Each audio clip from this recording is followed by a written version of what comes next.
Hi, this is Eric from Skid Row Off-Road. We're going to do an installation of one of our engine transmission skid plates on a 1997 to 06 Jeep TJ. Now the first step in doing the installation varies if you have a manual transmission or an automatic transmission. If you've got a manual transmission, you skip the first step because you don't have a skid plate installed to protect the transmission from the factory. But if you have an automatic transmission, your vehicle came with a skid plate, small skid plate, to protect the pan at the bottom of the automatic transmission. Now I happen to have one here so that you can see what it looks like, even though what we're working on is a manual transmission model. So there you go. That is what the original skid plate would have looked like. And if you have one of these, you don't have to worry about taking it off, because we're going to replace this whole area here and cover it even better than this piece ever could. The first thing that we need to do, however, is to make sure that the threads on this lower control arm bolt are facing inboard. Now they've been installed with the threads facing outboard, and we have to fix that. It's not that tough to do, and go ahead and pull the nut off and spin it around. That's a 21 millimeter wrench and socket that you need for the job.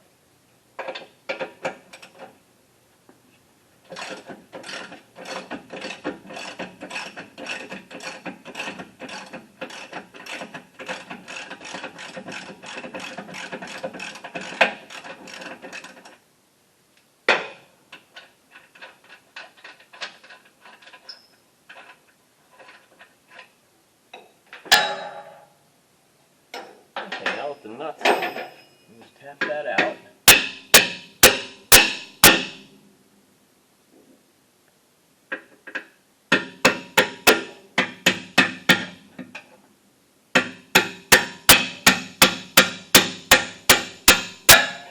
And we've run into a slight problem with this vehicle. The exhaust system is lower than normal.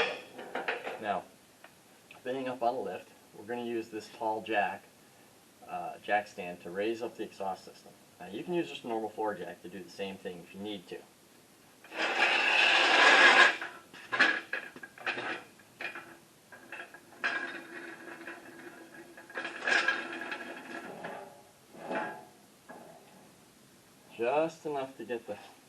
Just enough to clear the bolt.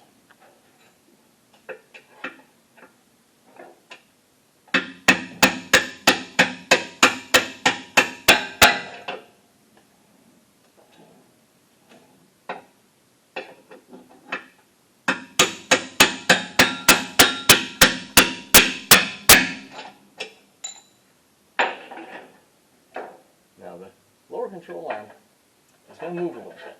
They always do. Now we're sitting on a nice level surface, but they still move.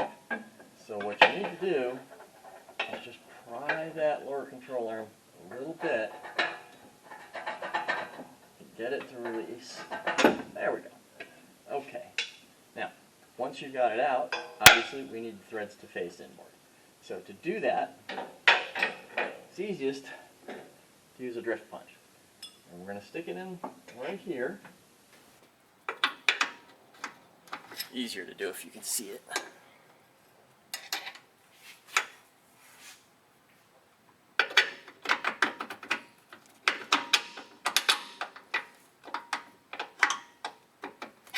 Okay, now it's started. Let's drive it in.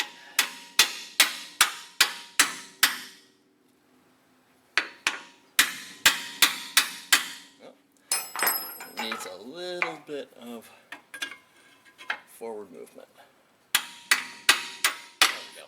Now it's in.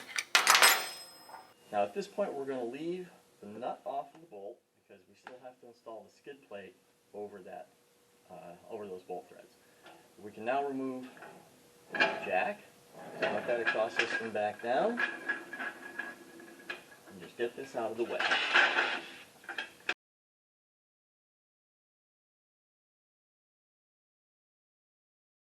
So the next step in the process is that we need to install this mounting bracket to the underside of the motor mount on the chassis. To do that, we're going to use this nut plate.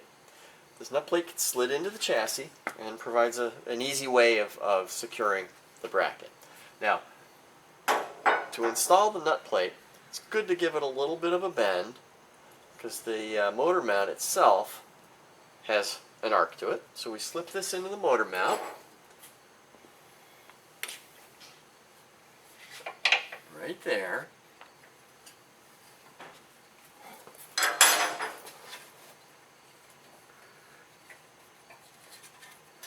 There we go. Okay. Now we're going to install this with the tab facing to the rear of the vehicle.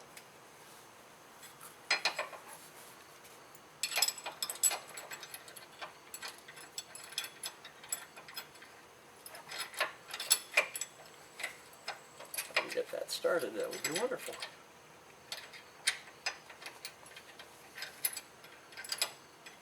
It's always good to check the threads first. I've done that already, so I know the bolt will thread into the nut plate. Nothing wrong with the threads. There it goes. Just had a little bit of a... my angle was off a little bit. Now we'll get the second one started.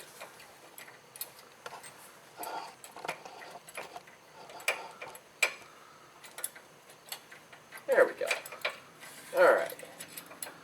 Now, at this point, you just leave them finger tight. You don't need any tools or anything, because you want this bracket to be able to wiggle around a little bit, because after you've installed the skid plate itself, then there's a strut rod that attaches from that bracket to the skid plate, and you want these things to be able to wiggle around a little bit to make it easier to install. So the next step is to put the skid plate in place.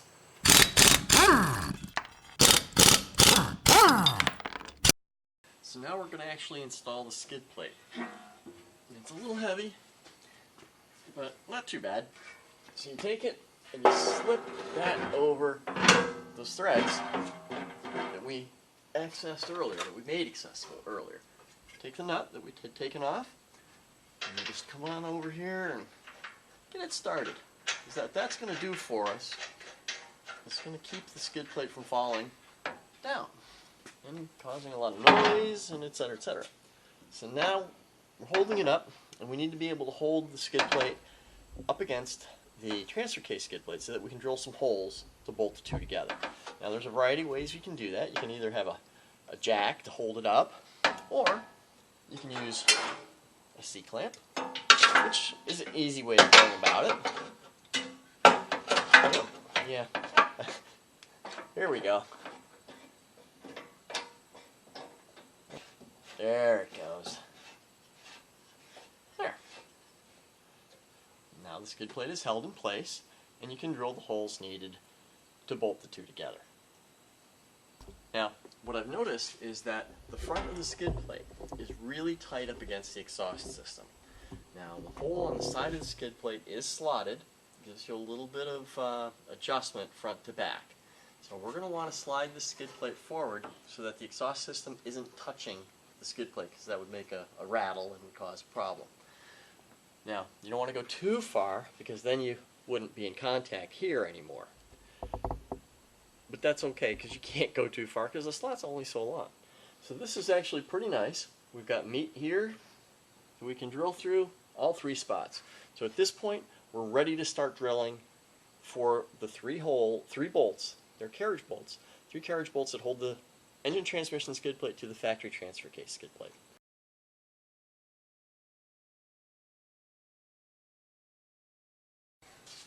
Okay, so we need to drill the 3 holes at the back of the engine transmission skid plate through the transfer case skid plate. And we're going to use a center punch to locate them, and then we'll drill them with a smaller drill bit.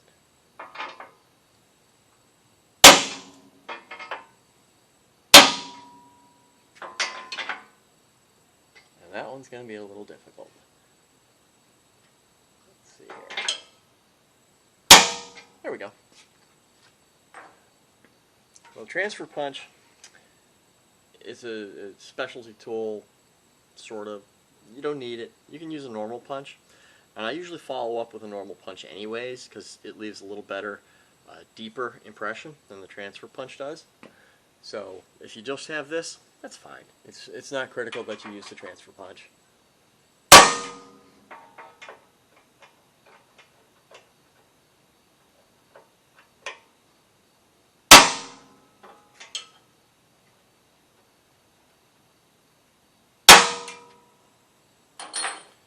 So now that those have been located, we'll just use a cordless drill, and we use a smaller drill bit than necessary to start. It's easier to drill through, and it gives the larger drill bit an easier time when you go to drill the larger final hole.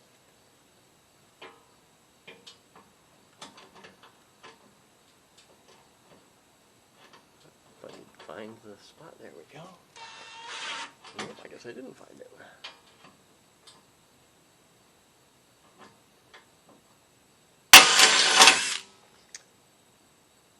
And there we go.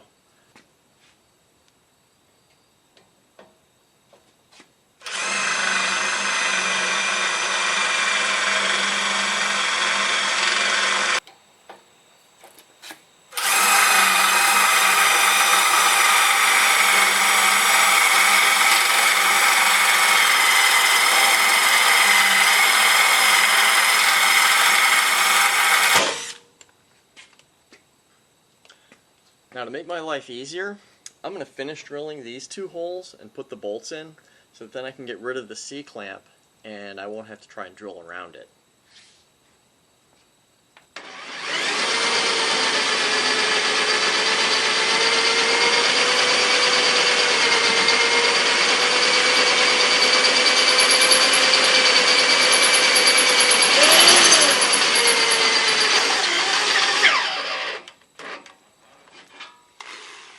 Let's tighten that up. Now a couple things to point out. You probably already realize this, but you're drilling. A lot of metal filing, a lot of little chips. Make sure you have some sort of eye protection. These glasses aren't as good as I would recommend, but they happen to be what I'm wearing at the moment. Better than nothing. But have something over your eyes, absolutely. The other thing I'd like to mention is that, I realize that yes, we're here in a shop, the vehicle's up on a lift, etc. But when we first introduced these skid plates back in 2003, we literally were installing these skid plates in a field using a generator for power because we didn't have cordless drills, and we were just doing this on our backs in the dirt because we were just starting. And you can install these in a field with basic hand tools. It's even easier now because you don't need the generator. Cordless tools do work great as long as the batteries are charged.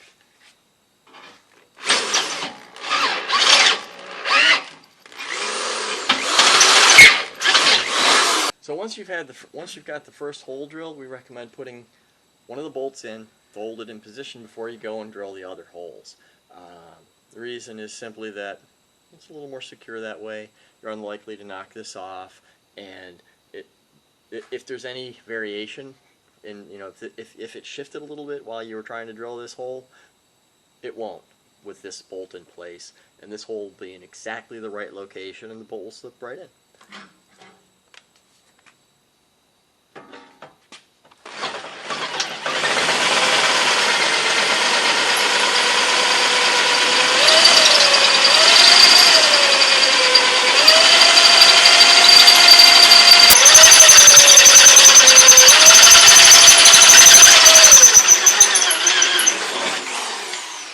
Now that we've got that hole drilled, we'll go ahead and put that bolt in also. You can reach around this side. Put the lock washer on. And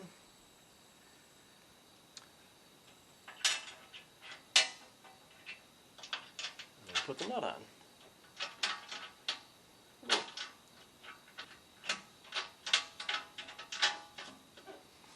Okay, now I'm going to tighten these two bolts up. They can be tightened at this point, doesn't hurt anything, and then we'll remove the C-clamp. I like to use a ratchet wrench, just a plain simple ratchet wrench, because there's a little clearance, there is not a lot of clearance up here, and it slip right over the top of that and give you a nice, easy way to tighten it up.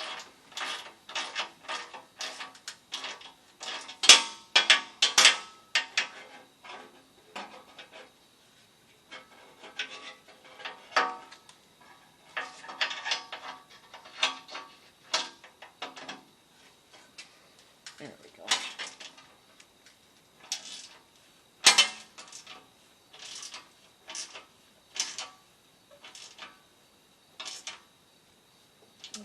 the center bolt is tight. On this side there's more room, and you can still do it with the ratchet wrench, but it's easier to do with a socket and a ratchet.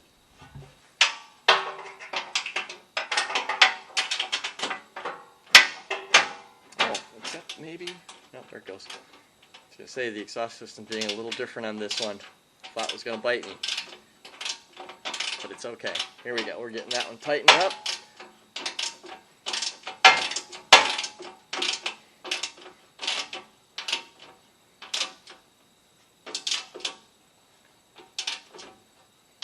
Now the other thing that I'd like to note is that the transfer case skid plate on this vehicle has been dropped by an inch, because there actually is a small 1.5 inch or so spacer lift, maybe 2-inch spacer lift on this vehicle. So this actually has been dropped 1 inch to help with the driveline angles. But you can see we can still install the skid plate even if it was just as if it was a stock installation. Okay, now those two are tight, so that skid plate isn't going anywhere. Now we can do the third hole.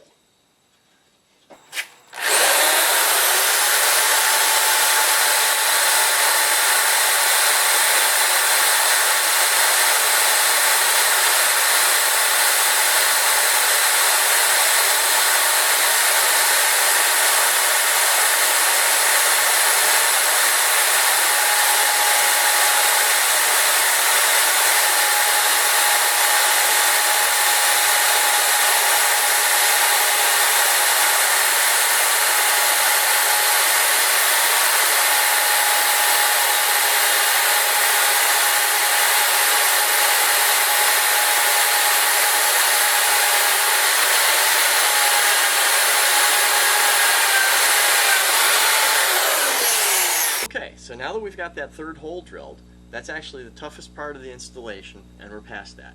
So we'll install the last carriage bolt that attaches the engine trans skid to the transfer case skid, and then we can move on to the last step of the process.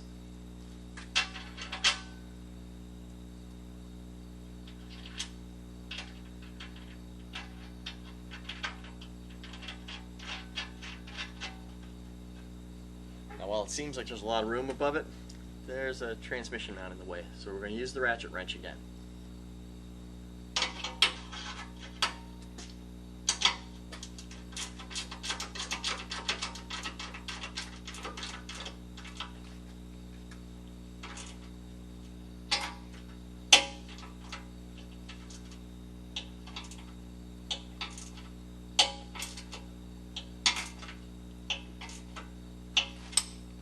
Okay, and that finishes the back end of the engine trans skid.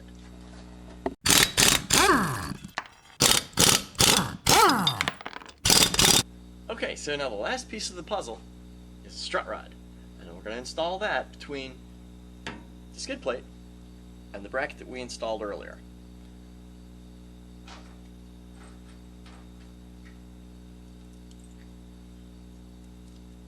And you can just go ahead and put the bolt through the end of the strut rod. This little tab is going to go up, and you attach that right there.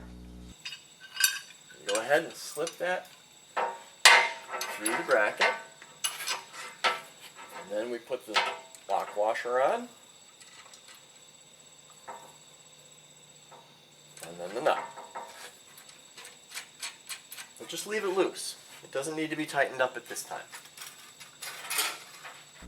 Now, we go ahead and we put the bolt through the lower end of the strut rod.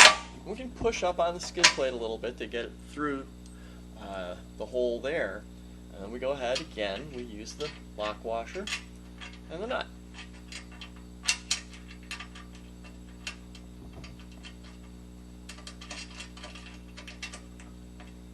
And there you go.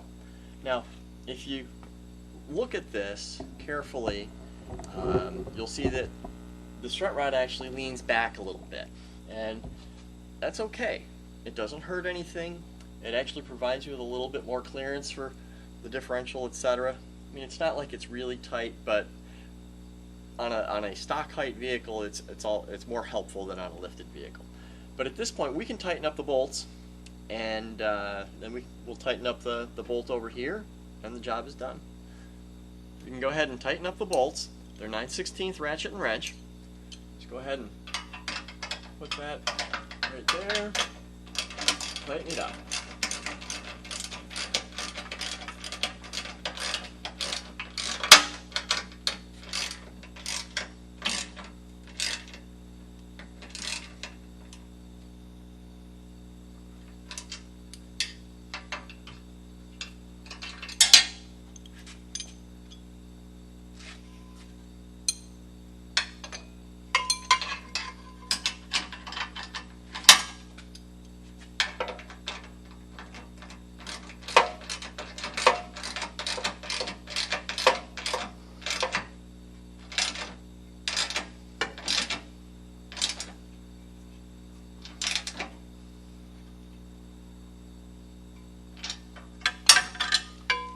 Now, the bolts at each end of the strut rod are tight, but don't forget to tighten up the bolts for that bracket, because that needs to be tightened up at this time as well. Now, I like to use an extension so that I can get a little better swing with the ratchet. It's a little easier than trying to reach up in there.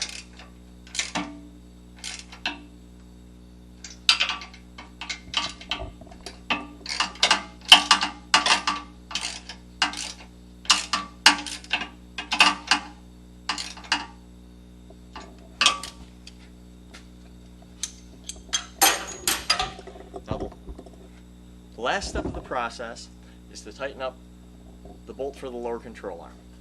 And factory specification for that, I believe, is 130 foot-pounds. And to be honest with you, it's really not all that critical as long as it's good and tight. So we're going to make it good and tight.